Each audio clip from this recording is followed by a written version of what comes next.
Hello and welcome to the Weinsteins podcast. I'm Caitlin. And I'm Connor. Collectively, we're known as the Parkers. We're husband and wife, business owners, and multi-passionate people here to discuss life, travel, entrepreneurship, and the beauty of Weinsteins. So sit back, relax, and enjoy this week's episode of Weinsteins.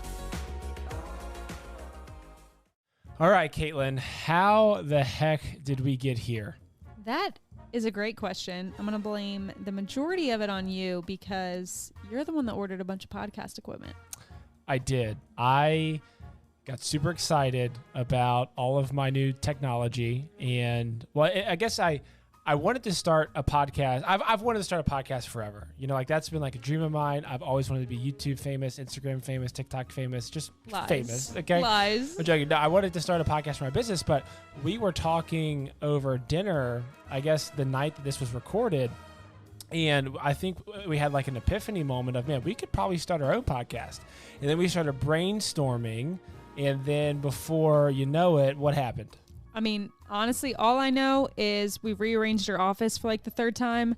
I ended up in a corner of the back bedroom with a glass of wine in my hand. Well, don't say like I put you in like a closet. No, it was fun. It was fun, but we had some wine, and I mean, honestly, this first episode, what we're going to talk about, you're going to get the behind the scenes of how we even landed on the name Weinsteins. No, they're gonna listen to legitimately our creative process as to why we even have a podcast in the first place. Because literally, it started out as a conversation over dinner, and I thought, well, I just got all this podcast gear. Well, let's just stop what we're doing and record our conversation as if, you know, we're still eating dinner. Yeah, it wasn't really supposed to happen. It was supposed to kind of be a business podcast. Like our relationship. Connor, but, just kidding. Maybe not, though. Yeah, so, I mean, obviously the title Weinsteins is a little bit of a foreshadowing of what's going to happen in the first episode. But I hope that you're listening to me when I say this. Weinsteins is destiny. It's not something that we set out to name this podcast. And you will find out soon enough within the first 2 minutes of the actual sit down and recording. This is just the intro. Yeah. We're going to talk about copywriting. Somehow that came up initially. It's very confusing what I do. I'm a copywriter, own my own business. Connor is also a business owner. He's a financial advisor. So we're going to give you some insight into what we do, how entrepreneurship is part of our life. We're going to talk a little bit about marketing, social media, how all of that plays into the mix. But that was the beauty of the podcast, is that it started out as a conversation, and then we started to get our flow, and it turned into what you and I basically talk about all the time, which is marketing. Right. And you are a guru at marketing. I am not. So at any rate, take that for what it's worth with a grain of salt, and we will stop wasting your time. And without any further ado, here's episode 1 of Weinsteins.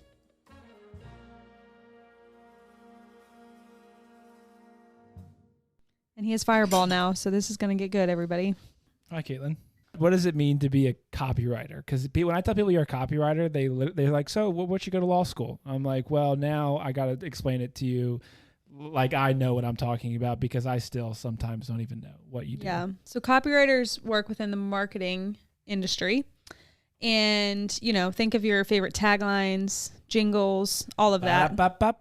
I'm loving it. That's actually clips. That's Pusha T. Those Parents. would have been written by a copywriter or a creative team, creative agency. Or clips, so a rapper. I don't solely do that, but I do help brands with their brand messaging and things like their website copy. So pretty much anywhere a brand touches, online and even offline, they need content. They need words to describe what they do, who they do it for, and why. So that's what I do as a copywriter.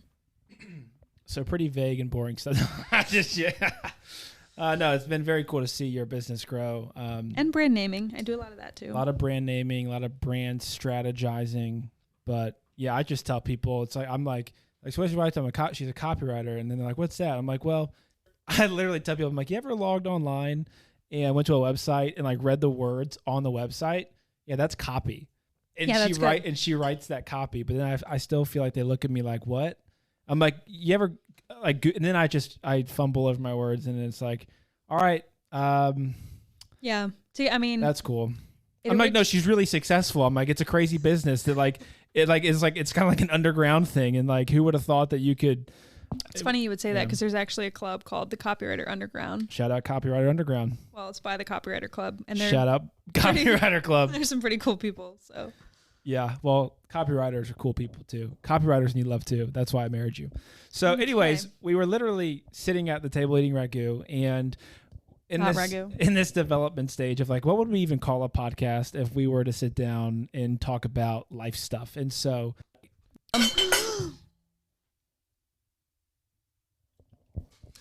and Connor just dropped, go get a towel. Red wine all over the carpet and the chair, which means you guys, and the wall actually, which means I might be getting hardwood floors in this bedroom. Oh, also, and my dog is participating in National Wine Day by licking it up off the floor. So it's getting really interesting in here. But I will say I'm a professional at cleaning up wine spills. So if you ever do spill it, you want to get a not white towel, but a very clean towel. And you want to get it soaking wet with hot water. And you just push it into the floor. You just saturate it with water. Get the chair first. That's what's more important. Well, don't rub. So basically you don't do what Connor just did, which is rubbing. You have to impress upon the thing because you're trying to lift the stain out of the cushion, to which he is just pushing more wine into it, which means he might also have to go to the store. We'll be right back.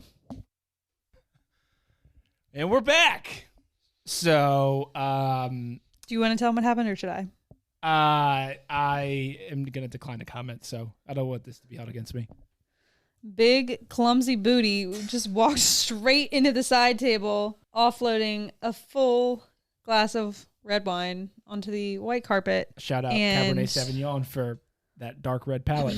White fabric chair, neither of which are any kind of performance material. So, what a start, though. I mean, we might be going to the flooring store because I don't think there's any coming back from this.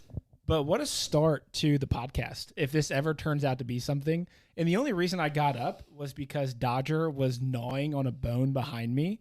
And I don't know if you can even hear that in the thing, but Maybe I thought the name of the podcast is Wine Stains. Wow. That is, what did Phil Mickelson say? It's, so Phil Mickelson, shout out PGA Championship. He had, People's Champ, when he was walking down the fairway, he said like a little unnerving, slightly unnerving, but exceptionally awesome.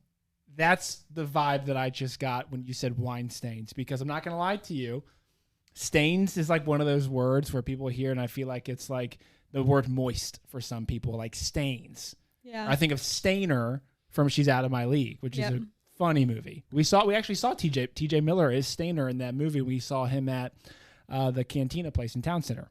That's right, we did. So wine stains, that's great. I really like that. It's kind of a theme of our lives because it's like... Wow, going deep. Well, it's happened multiple times. So the most expensive piece of furniture that we ever bought was this beautiful white fabric couch from Pottery Barn. And I kid you not, within the first week of having it... Actually, you know what? Not shout out Pottery Barn, because we'll tell that story. That'll be a lesson 101 that we share. Well, maybe that's just part of the finance lesson where read the fine print. We'll bookmark that. Yeah, so brand new couch. I mean, I'm overjoyed. Anyone who's tried to buy furniture in 2020, let alone before 2020, knows that it's a process. It's expensive. An upgrade. We had an IKEA couch. Shout out IKEA. Well, it takes a long time. It comes in. You're so excited. Anyways, Connor doesn't just spill a wine glass like what just happened. He actually knocks over the whole bottle sideways towards the center of the couch. Like 3 days in. So it just pours. Like the bottle is just... And we were in shock when we saw it pour. So it was like a slow motion pour. Yeah. Yeah. So somehow, I've never gotten so many towels so soaking wet so quickly. You sprung into action. And you were like Wonder Woman. Wonder Woman of wine stains. Basically, there's your life lesson number 1 of the Wine Stains podcast. Upgrade to performance fabric. Just do it. Well, and shout out to performance fabric, because quite literally we were cleaning up this carpet. You said, this is not performance carpet. Right, exactly. So it's happened multiple times, basically. There are lots of times, and we don't have kids, which we'll talk about that at some point as well. But if you do have kids... Talk about that. I feel like I talk about that with everyone. So you're married when you're having kids. I'm like, I don't know when I'm having kids, just like I don't know what copywriting is. Right. Parents often, I'm sure, have to deal with all kinds of stains and Look at us. Parents, I'm sure we know nothing. We know nothing so bad about parenthood. I would hate listening to us if I was a parent. Oh my gosh.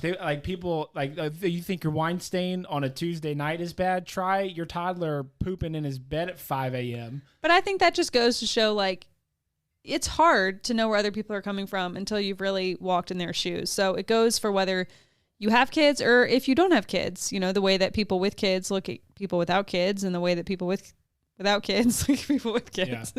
Yeah. the envy. And actually, speaking of walking, did you know that song, Walk a Mile in Your Shoes? Nope. No? Well, Maybe. The lyrics, I walk a mile in your shoes, then I would be a mile away. Got it. So I'm not sure why I shared that, but yeah. I also think Dodger, though, is like our kid. We talked about it last night. Dodger's our dog, our doodle, Dodger the doodle, who is the cause for the wine stain and the inspiration for wine stain. Yeah. But we didn't even finish our story. We were talking about eating ragu and how you came up with a potential title that was between unfinished sentences. And it sounds actually, now that I say it out loud, like a Natasha Bedingfield song. Okay, it was not a title for the podcast. It is my personal blog tagline. So at CaitlynHParker.com, I have a blog. Just because I literally... Go check it out. No, you can if you want to, but anyways. Humble brag. I have my own blog. It's not as up to date as I would like for it to be, but anyhow, I have a tagline on that because it's my personal blog when my profession is writing, and it speaks to that whole idea of progress, always being a work in progress, never really arriving. So life between unfinished sentences. And I didn't understand it. I still, even how eloquent you just said that, I still have no idea what that means. Yeah. Well, sometimes things are just meant to make you think. Well, apparently, because I'm stumped on it. And I think I said too, what it reminds me of is Between Two Ferns with Zach Galifianakis. That I can get behind. Zach Galifianakis. Between Two Ferns. What does that mean? It's quite literally the most literal name for a television show because it's him and a guest in between two ferns. Okay. So you're... Oh, where they're sitting. There's ferns on either side of them. They are. I don't know how else to tell you. They're in between two ferns, okay? And it's hilarious. And so I think, too, this is where maybe we could talk about this for a second. You were an English major at University of Virginia, UVA. And you went on to get your master's at Regent University in strategic communications. So you know a lot more than I do. I'll just put it to you that way because I do not have my master's. And as a matter of fact, I never finished my undergrad. So you are just eons above me. So maybe it's one of those things that just goes to show the educational gap in our marriage, that it just goes beyond me. Maybe I can expound on that a bit more in a later podcast. And maybe I'm coining the term an educational gap. I don't know. But a lot of things that you say just go over my head. And I don't know. Well, I don't like spreadsheets. I don't really like numbers. I would not be able to do a lot of the things that you do for work. But anyways, we can move on from my personal blog tagline because I still like it. But if you guys think it's dumb and don't make sense, you can... Drop a smash that like button and drop a comment down. Connor just wants a YouTube channel so he can say smash that like button or the subscribe button, whichever one. Smash that like and subscribe button and leave a comment down below. Yeah. That's what I want to say, but we're still so much in the brainstorming phase of this where we don't have video yet. Right. But God forbid, let me start looking at cameras, which I already have, and I've got a couple picked out.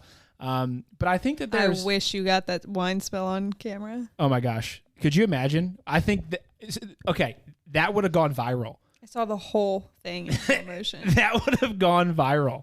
Quite literally. I am upset about that chair and the carpet because what we also didn't share is that during the break, we also made a pact or an agreement that I will fix or cover some of the costs or all of the costs to the room and changing the carpet out if... What was the deal that we made? I do this. Connor doesn't even remember the $1,000 deal.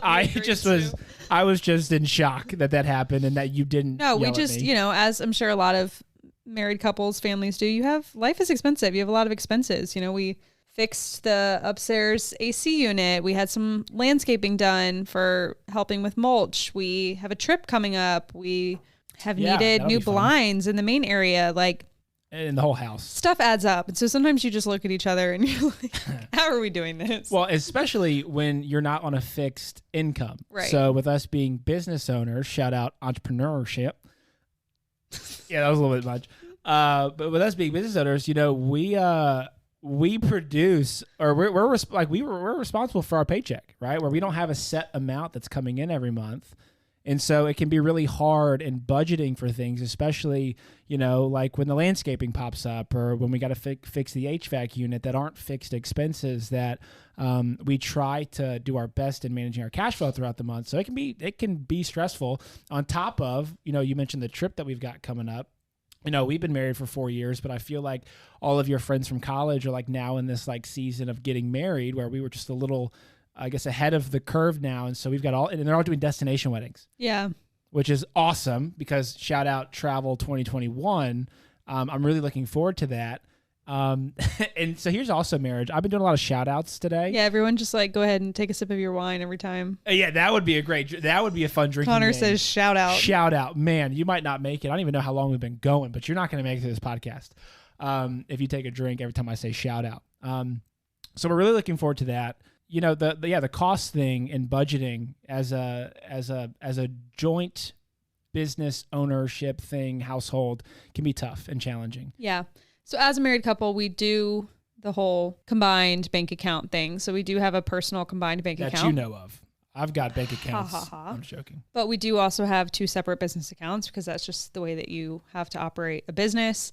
If you are an entrepreneur which, by the way, real quick, what's that book that I read about all the bank accounts? Profit First. Profit First.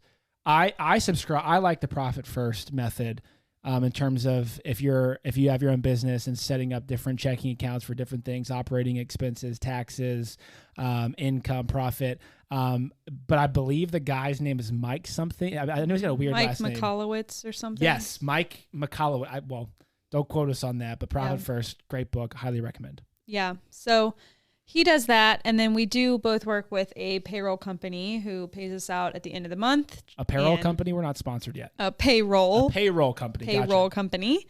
But there's a lot more technicalities for that. Our businesses are set up as S Corps and, you know, you can also do owner's draw and all this stuff. But basically, which I don't know that we need to get into what all that looks like. I know. Tonight, I'm just saying we can talk about that later if people are interested in that. But anyhow, challenging because it's just not the same as having your W-2 salary and whatever. So sometimes, like we're talking about, expenses come up and you have to figure out how to navigate them. And sometimes in marriage, you just have to compromise and you have to sometimes or all the time. Yeah, sometimes or all the time. You take this. Compromise always. I'll take that and we'll figure out how to make this happen. Yeah, well, and even on the income thing, we both have, it's like we came out the womb business owners, right? Like we have had W-2 jobs, and it was funny because I remember when I made the transition from salary to commission-based, really, and then, you know, like that was a big deal for our house. We were just married, or were we just married or? Yeah, looking back, I feel like we both were not very scared. I'd probably be a lot more scared now, but oh my gosh, yeah. But it just made sense at the time, I think.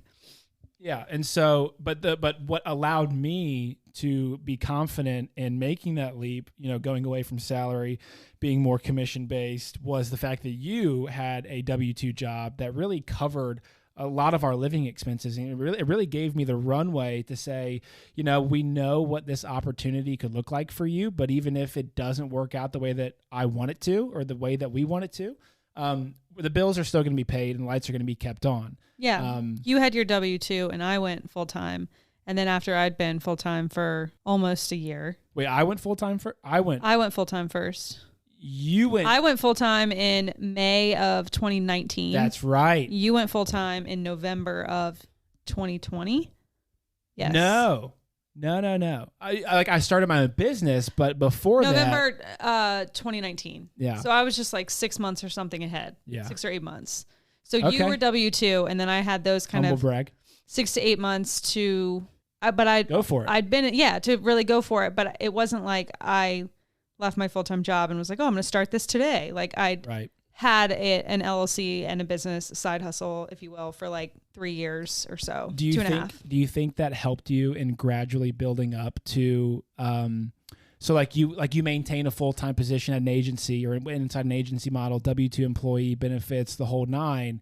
And you obviously knew that you wanted to eventually get to full-time and eventually, have your own business and be an entrepreneur. But do you think that, having that 2 or 3 year kind of lead up to that helped you versus just jumping in? Yeah. I mean, absolutely. I would definitely recommend doing that. I mean, it's tricky because not every job may even allow you to have a side hustle, or just the demands of your job may make it really difficult. But at the time, I was okay with, putting in hours late at night or working on the weekends and kind of keeping it going and doing what I could. And then when I started getting the sense that I was ready to make that jump, I just made sure that I started booking clients a little bit further in advance to. Do you remember your first client?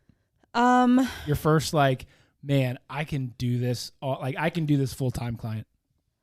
You don't have to. You don't have to name drop or anything. But do you remember that moment where you're like, man, I can do this full-time? Yeah, I think so. Actually, I think.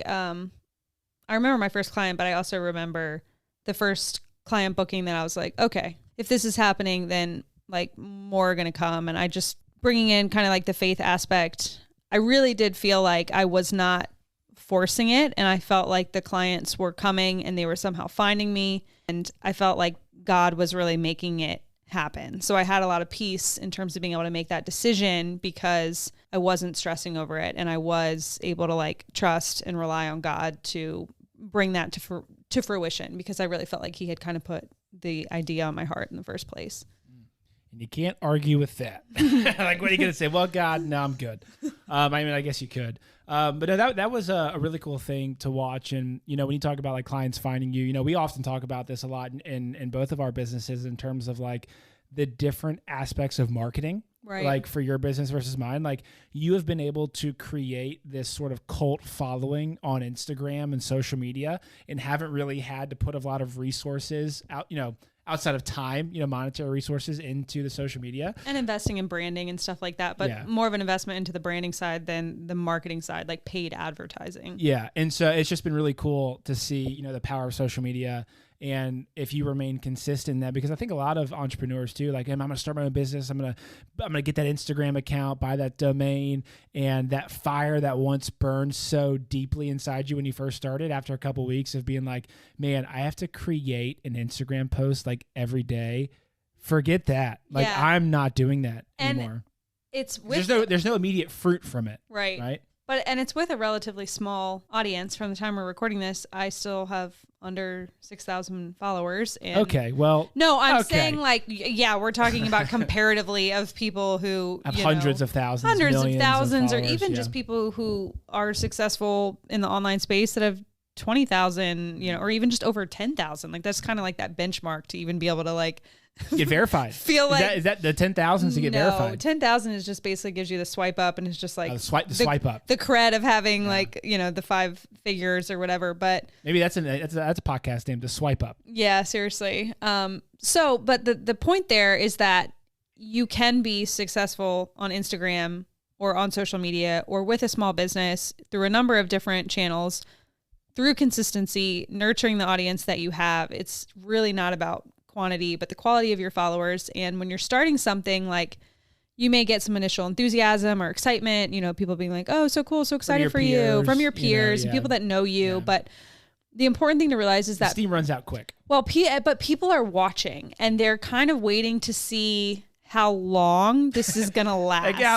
That's cute. How long? Yeah. Especially in this world of multi-level marketing. Right. Nothing wrong with multi-level marketing, but how often do we see someone that kind of starts it up, full passion, running for it, and literally not even 3 months later, it's completely fizzled out and they're not doing it anymore. Yeah. So I think people sometimes just temper what they get behind until they really see that something starts growing roots and starts growing fruit. So it's not easy. It's not easy. So the point is to just like, it's not the most fun either. Yeah. So don't be discouraged. Like, what's the quote or the Bible verse of, don't despise small beginnings. Oh yeah. Getting spiritual. This is a spiritual podcast now. I'm just joking. Okay. Yeah. Don't despise the day of small beginnings. And obviously, as you'll come to find out, I'm not one to take scripture out of context, but I think that, I'm just okay. Anyways, yeah, but I wrote about it this morning. I talking about results matter, and we, and it really is stemmed from the book by Dan Sullivan and Benjamin Hardy that I just read, The Who Not How, and they talk about this like over emphasis on the process. And we're so like, man, hustle. This is awesome. But at the end of the day, the number one thing that matters and what we're judged by is results. And so I think for a lot of entrepreneurs, the statistics are crazy. I don't have them in front of me, but isn't like 1 out of every 5 businesses fail, like new business startups fail, like in the first 3 to 5 years, something like that. And especially in this day and age of social media where we can log on to Facebook, Instagram, TikTok, whatever it is, and we're ultimately faced with comparison of, oh my gosh, look at that person that has the 10,000 followers who I can swipe up and I can't even get 100 likes on my post.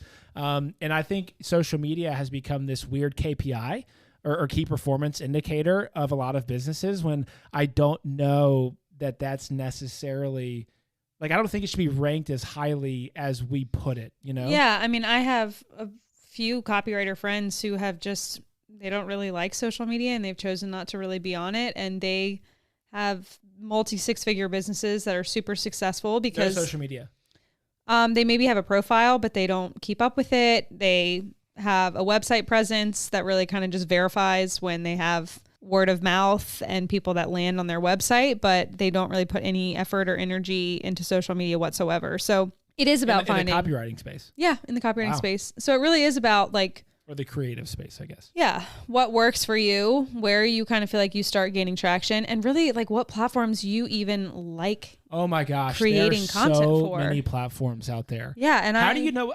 You obviously know way more about the social media aspect. Man, that's kind of what this podcast has evolved into, is a social media 101. But you know way more about it. And I feel like there's a new app that's being created every day. When we were growing up, we had MySpace. Yep. Shout out Tom as everyone's greatest friend. Yeah. And, the Facebook days of like only being able to access it with a college email address. And now like my mom all the time is like, I love you, Cindy. And shout out Cindy. She's always like, everybody drink. And she's always like, did you see my post on Facebook? But I'm just not on Facebook because that platform is so distracting to me. There's so much going on. And does Copy and Cork, by the way, is the name of your business. I don't think we mentioned that. Yeah. I do have a Facebook page. So but you don't post on it, or it just links up to your Instagram? Yeah, it just links up to Instagram. But the reason I would love to delete Facebook, but the only reason that I don't is because it's integrated with Instagram. And so if I do Facebook advertising or Instagram ads in the future, you kind of need the Facebook platform to do that. And then also Facebook groups. You would delete Facebook? I would love to delete Facebook. Why? I feel like Facebook is like the thing right now. I feel like more people are on Facebook. I just recently over the past couple months I check Facebook like 3 times a day now. I like Marketplace. We know that. Oh my God. So shout out Marketplace for buying. Wow. So a lot of furniture on Marketplace. Yeah. But from a business perspective, that's shocking to me. Facebook groups are really important. Yeah. That has been a great way for me initially, starting with finding clients that then led to word of mouth, was finding them in different educational, just community-driven Facebook groups. And then I do also have 2 courses, and we offer a Facebook group, both a free one and a paid one, just to provide additional community and support to those students. So that's really important and just allows a medium for people to connect. But otherwise, yeah, Facebook I think part of it is because when it came out, I was in college. So you have all the people that you follow, but then like my Facebook feed is not as current or as like curated as like my 2 Instagram feeds. Like my business Instagram is all of my like clients and friends and other people in my industry that I follow. Personal one is like kind of people in my day-to-day life, and then interior designers and inspiration, like stuff like that. But Facebook is just so random. It's such a hodgepodge to me. I see people on my feed and I'm like, I don't It's just like when it first came out, you just followed every single person that you knew. And it was just like, so I feel like I need a Facebook house cleaning to be able to enjoy that platform again. But I don't really know how we even got talking about this. Well, we're talking more about just social media and more. I mean, and now it's evolved into business marketing.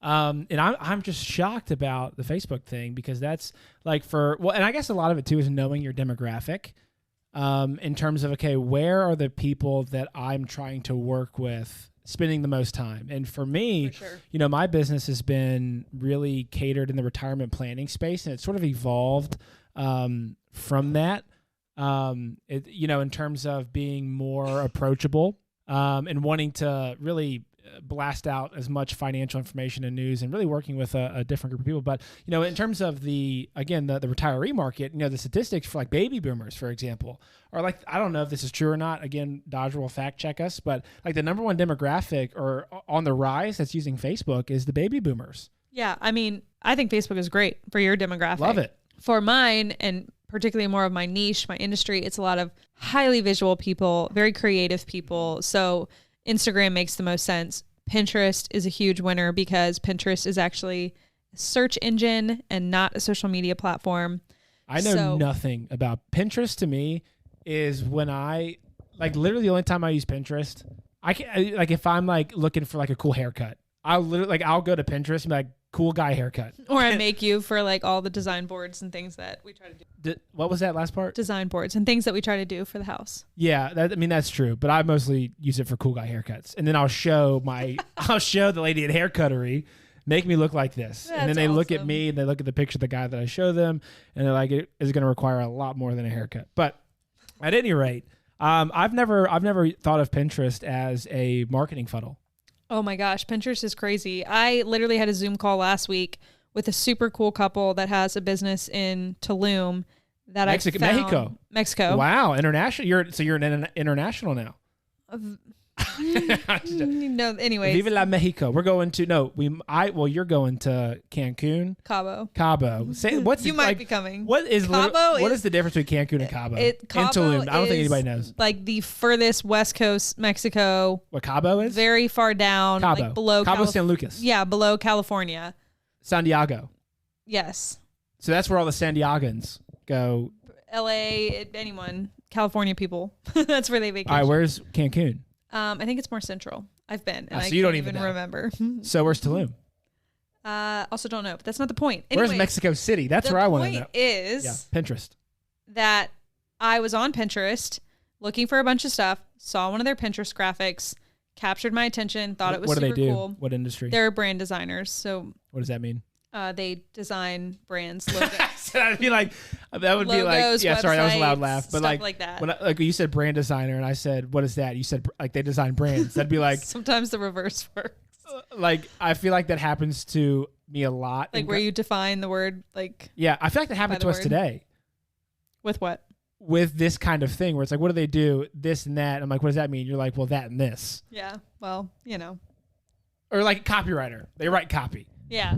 True. All right. So anyhow, they create logos and they design stuff for brands and business owners. Anyways, thought the graphic was super cool. Clicked over to their website, fell in love with their website even more. It was like, I want to follow these people on social media. Clicked over to their social media, saw they were already following me, followed them back. Oh, so wait, hold on. That's a weird thing. Yeah. Then so you found these people on Pinterest. Yeah. Looked at their website, and they were already following your business or personal account. Business. They were already following you on Instagram. Yeah. Because how Instagram will say like follow back or whatever. So I was like, oh my gosh, these people are so cool. I'm going to follow them back. But Instagram and Pinterest aren't connected. They're not connected. Yeah. Mark Zuckerberg doesn't have his hands on Pinterest yet. Right. That we know of. Right. Okay. So then I sent them a DM and was like, just wanted to say that I like, sometimes it's good to just do like slide into some DMs. Positive networking. It makes sense in my industry. No, it totally does. But it's so funny too, even the concept of like networking, where we're now living more in an age of digital networking than like going to the chapter club meeting, which is still a thing, of course. Or just like networking that is completely unattached. Like there was no goal to it. Right. I was literally just like, I was looking for some creative inspiration tonight and stumbled across you guys, like think that you do amazing work. Like it's great to connect with you. Like there was no like agenda in reaching out to them. Which is rare in this day and age because everyone has an agenda, I feel like, for something. Yeah. So then they replied back and they were like, we've been following you for a while. We should totally connect. And I was like, I would love that. Yeah. So then we had a Zoom call last week. They're super cool. They're creating an Airbnb down in Tulum, moving back to Canada. Anyways. Wait, hold on. Canadians living in Mexico, designing brands as brand designers. Yeah. Amazing. Yeah. So it's a really small online world. And Pinterest just, again, like there are tools that you can use to make your content recirculate on Pinterest. Free or premium? To easily be found. And the beautiful thing is you can just click on it and you can be taken, there's backlinks. You can be taken straight back to the website. For tools like Tailwind, you have to pay for it. And I don't do that, but I just, it's a tool that literally will like repin some of your content. So you have no idea what Tailwind is? I do know what Tailwind is. It's a tool that allows you to schedule pins and like repin your content. What's a pin? Like, a pin is like when so if I post a blog post and they're on Pinterest. Nope, on my blog. All right, hold on. If you post a blog post on your blog, and there are images within that blog. Yes. You can pin the images from your blog to Pinterest. And when you do that, they will show up on Pinterest. And anyone who clicks on that image will then be taken back to my blog. So it's like an infinite loop. Exactly. Literally, it's an infinite loop. That could be another podcast name. Loop. Pinterest is amazing, and I feel like very underutilized and something that I would never have thought that. Yeah, for creative industries, for anything that people are looking for and searching. Again, this comes back to what we were talking about, where the platform really has to match the audience, like where you're showing up, your people need to be. And for me, that's the case. For you with retirement planning and financial planning, maybe less so. But at the same time, there's also a side of your business where you consult with other business owners and entrepreneurs and stuff like that. And a lot of them are using because they're in the design phase, or they're always trying to improve and put out content. So, man, you never know what you're going to learn talking to your wife on a podcast. Okay, any other tools that you can think of that are underutilized in terms of, if you're not, like, if someone's like just thinking about starting a business, or they have a business now that they can utilize, like Pinterest for me, that's like a game changer, because especially if I'm trying to get more, in the creative world and putting out educational world and putting out my own content with blogs and podcasts. And I've got a book coming out, shout out book, Retirement Launchpad, Simplifying the Rocket Science of Retirement. I hope you guys are still taking a sip of something every time he says that. Well, I've slowed down ever since I spilled the wine. Have you slowed down? Maybe not. But anyways, Pinterest to me, is an underutilized tool. And from what I can gather, unless you know how to design or pay for this Tailwind app that none of us know what the heck that is. Well, you don't even need Tailwind. You literally can just have Canva and create a graphic. So I think this also picks up on the entrepreneurial trap of thinking that we have to, number one, show up everywhere, and then also pay for the premium of everything. Right. No. Which I am guilty of. Lean and mean, y'all. Lean and mean. But I am like, I am such like a squirrel guy. Like there's a free version and a premium version. I'm going to buy the premium version even if I don't even know. I'm so the opposite. Yeah. I don't even know what it is. I will find all the little hacks, like to just use not to like skirt out of paying for something that brings value to me. But like, if I can make this tool work without needing the full paid version, then I'm going to do that. And it's only when, like, it's kind of like Marie Kondo, like only keep the stuff in your closet around? that brings you joy. Is she still have a Netflix show? Yeah, she's still around. Or was she like? What do you mean by still around? I know, she's very much like alive. I mean, she kind of blew up. Like, to me at least, we saw her Netflix thing and she was organizing stuff. And we're like, man, wow. Like, organization is such a unique concept, by the way. Come on now. I'm just joking. It was very good, but she does have the phrase, like, if it doesn't bring you joy, get rid of it. But how does that relate to paying for premium stuff? For tools and stuff. It's the same idea of clutter. Like, if it doesn't serve a purpose or it doesn't make your life easier or whatever, then you don't. How do you know that if you're on your own? I think Facebook groups. Shout out Facebook. What do you think about that? If you have forgotten your password or have no idea how to get logged into a tool, then you're not using it enough, and you probably don't need to be paying for it. Interesting, because it's funny because I was listening to Nate Bargatze, the Nate Land podcast. Yeah, our favorite comedian. Our favorite comedian. As our dog now tries to destroy the furniture that we tried to destroy, or that I tried to destroy with wine. They talk about, the guy, Aaron Weber, he's a comedian on the podcast, and he talks about his Planet Fitness membership and how he can't get out of it. And they like make you like write a letter to Planet Fitness and like all this stuff, but he just keeps it because he doesn't want to go through the hassle of canceling. And so like for me, oh no, I'm like, where's that customer service number? But like, I wonder how many like entrepreneurs or business owners, and by the way, I was going to say like, what's the real difference there? But I guess like being a business owner, like you could buy a franchise or something like that. But I wonder how many, I'll just do business owners. I wonder how many business owners or people in business. Because they're still entrepreneurial. Yeah, sure. Right. I wonder how many of them just have these subscriptions that they're just paying for that they don't know, which by the way comes back into even what I was talking about with Michael Markanowitz or Profit First, and understanding like where your dollars are going. So like running P&Ls, like profit, like, and really getting granular as to every outflow that you have. But I think we also just get caught up in this rut of, hey, if it ain't broke, don't fix it. And I've got so much other stuff going on that I don't even want to approach that. God forbid, download Pinterest. And for most people, like, I don't even know how to work my iPhone to get there. Which also, shout out again, if we're keeping track. Right. Also with the book Who Not How with Dan Sullivan, they talk about outsourcing a lot of that stuff. And that for you and I, as solopreneurs, or me, I'm definitely more a solopreneur than you in the sense that you've got team members and people that you've hired in the past and are working for you. But a lot of the stuff, or really everything, is on my plate. So it's like getting in that mindset of understanding who to help or who to get to help you with these projects, not how can I, because as a business owner or entrepreneur, I feel like we just need to like come up with a word that combines the two, like a I literally almost said ownerpreneur, which sounds like entrepreneur. Just say business owners. Business entrepreneur.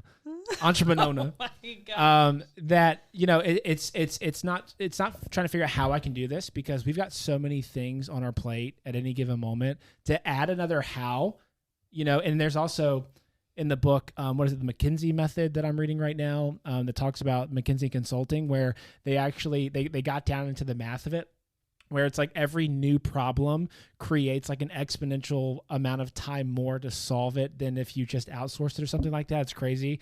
I'll include it in the show notes. Just kidding. We don't have show notes. We might have show notes for this, but who knows?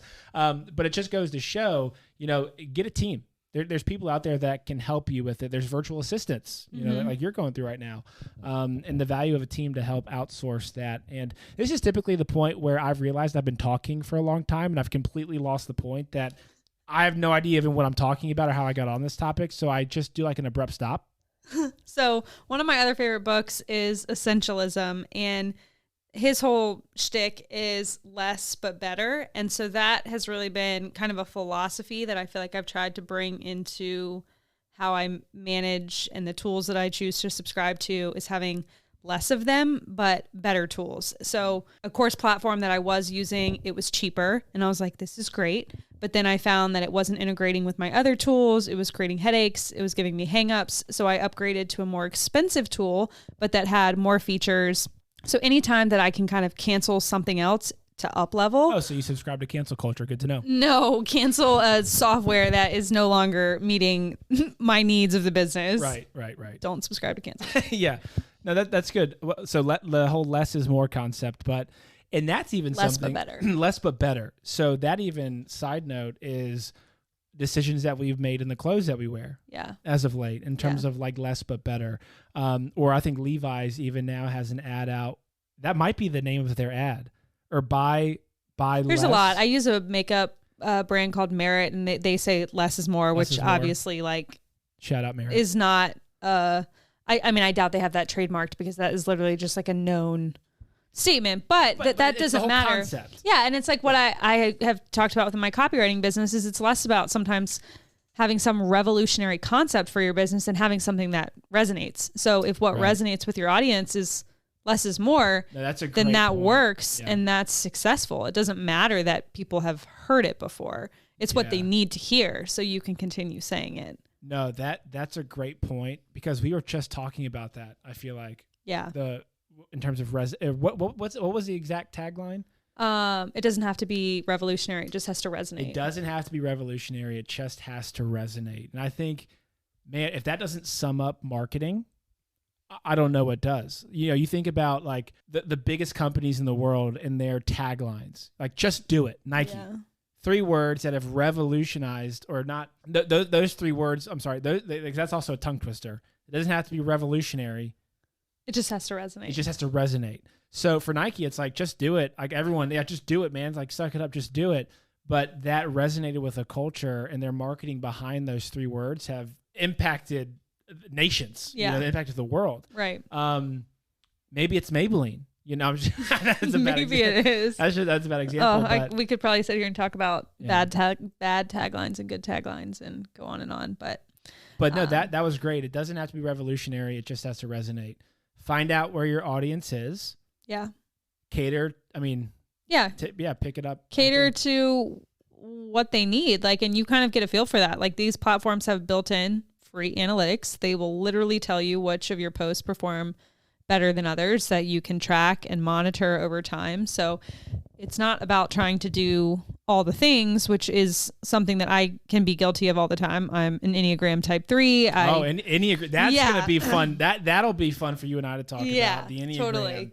I want to do it all so badly, but I've had to learn, and you hear and you see so many people calling them the CEO of their side hustle and their business. And I've always been so hesitant to do that. But the longer that I've been in business, to like call myself CEO of like a small business that I basically own and run myself. But the longer that I'm in it, I've at least been able to see the value of operating as a CEO and really having to make decisions about tools, people, knowing your numbers, dealing with things that are not always fun or that you like thought you wanted to do when you like started whatever your business is or whatever you're passionate about. So basically the stuff that is not the glitz and glamour, the behind the scenes, putting in the hours. Yeah, like the stuff that you don't think about when you start a business. Yes, like CEO can be like this sexy title, but like it's a high pressure, difficult role that means things, of course, on different scales. Like maybe that's where my frustration is from it. Like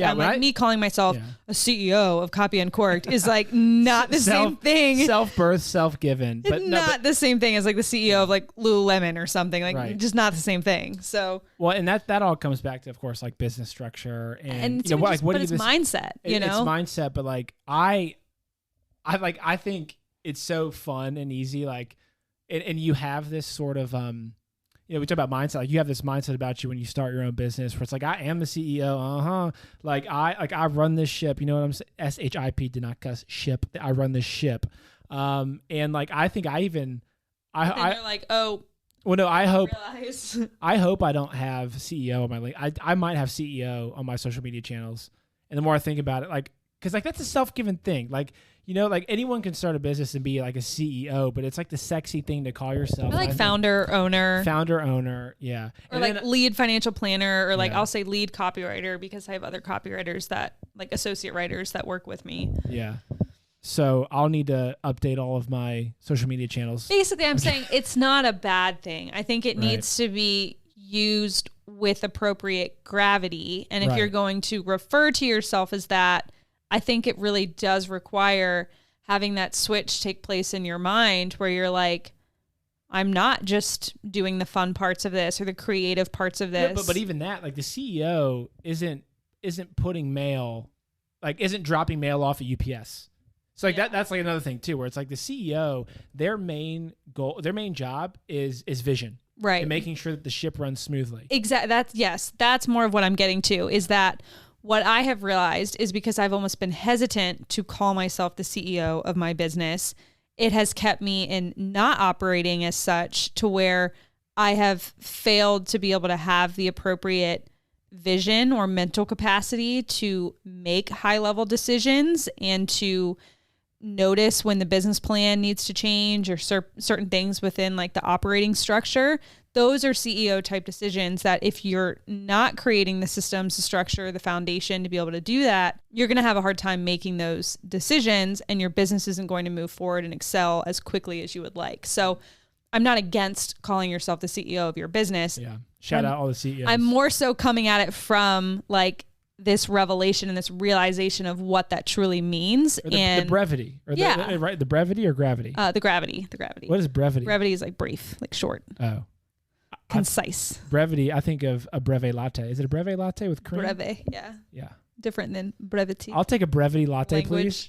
Excuse me? Yeah, brevity. Make it gravity. No, I don't know. So anyways, but yeah, it's one of those things that, again, anyone can start something and call themselves whatever they want. But when you really take a look back at I think it all stems back to, again, like, what is success to you? Like, what is the business that you're trying to build? And for some people, they can operate as a solopreneur, until they, retire and all that kind of thing. But for most that are really wanting to grow a team, and that, like, that's when the CEO role becomes. For sure. And that, I think, has been my realization of it too, because I realized this week, and I genuinely share this from like that humble place of just like, okay, this is hard. Anytime you lead with, I want to be humble about this. No, it just sounds like, I hate when like you share problems that seem like a good problem to have, and it makes it sound like you're being negative about it. And I'm not being negative about it. I'm like, because every time almost that you solve a problem with a solution, it's like that solution almost creates a new problem. Many more problems. Yeah. So, unrelated to money, I realized that we are currently have more than a client load of more than 15 clients. I have 6 active contractors. So I've been feeling exhausted and overrun by my business, and realized, I'm managing and communicating with and overseeing 21 plus people on a weekly basis. Yeah. And so clients, when I've been people that work for you. Yeah. So a lot of like virtual assistants, online business managers, stuff like that, they will share that their audience they will have on their websites, like, I help CEOs get back into their zone of genius. And I've always kind of just, again, been like, why are we all calling ourselves CEOs? But lately I've been like, wow, if I want to lead a micro agency of 6 contractors and oversee 15 plus projects, I can't also be in the day-to-day details and writing in every project. That puts me as a role of employee of the business, where I'm a copywriter of the business, not the CEO of the business. So it is like a shift where you are literally promoting yourself to that role, but you have to create the infrastructure below you to allow yourself to operate at that capacity. Yeah. The Benham brothers, who I like, David and, oh man. Oh my gosh. Mind blank. The Benham brothers. Yeah. They seem great.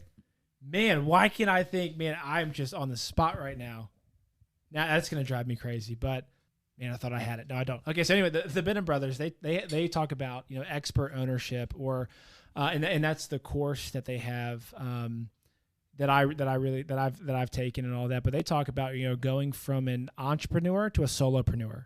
Or no, a solopreneur to an entrepreneur. Yes, exactly. And so like the solopreneur is basically your typical business model for probably 99.9% of people that go out to start a business, where they start a business, or maybe 100%, right? I mean, people start businesses and they're doing everything themselves from day one.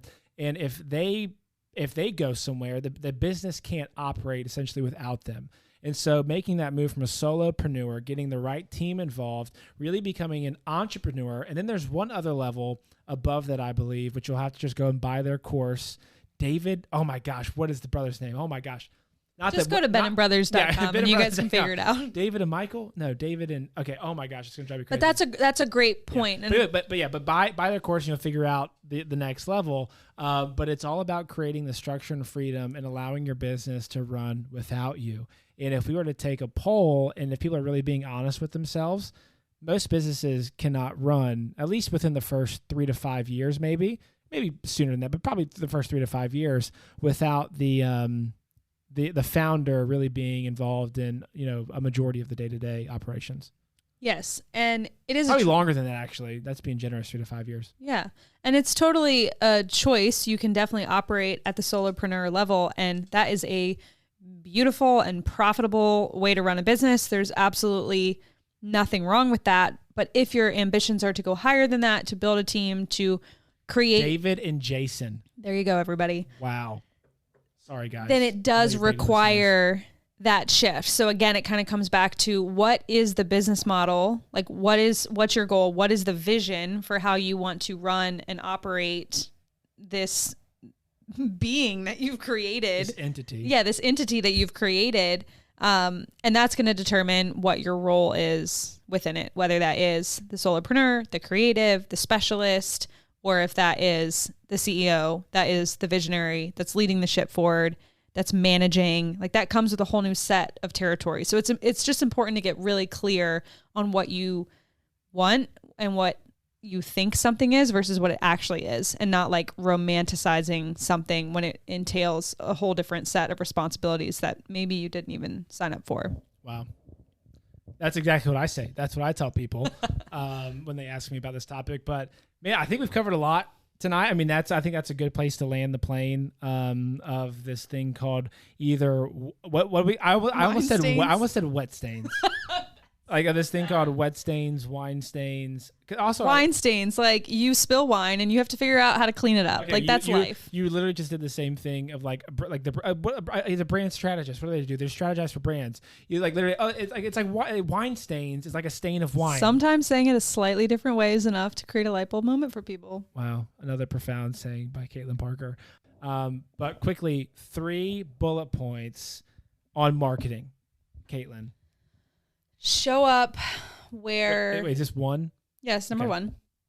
Show up where you think and believe that your audience is, and that seems to be a natural fit for them. If you serve creative and very visual people, go on Instagram, go on Pinterest. If they are more business, corporate focused, what have you, LinkedIn, so on and so forth. Number 1.